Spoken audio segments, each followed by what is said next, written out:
آج میرے دوستو میں قرآن پاک کی تلاوت کر رہا تھا تو قرآن کریم کے اندر ایک میں نے آیت پڑھی تو اس نے میرے دل کو بھی نرم کر دیا۔ کون سی آیت قاری صاحب؟ ذرا ہمیں بھی سنائیں، ہمارے علم میں بھی اضافہ ہو۔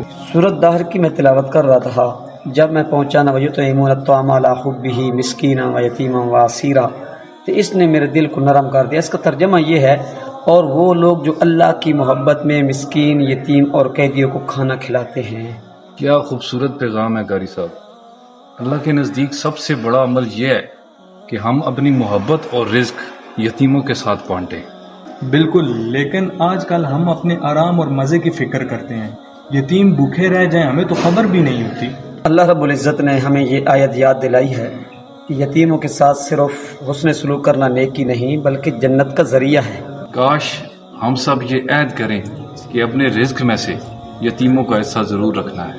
آئیں ہم مل کر یہ وعدہ کرتے ہیں کہ ہم کسی غریب کی دل آزاری نہیں کریں گے بلکہ ان کی مدد کرنے کی کوشش کریں گے۔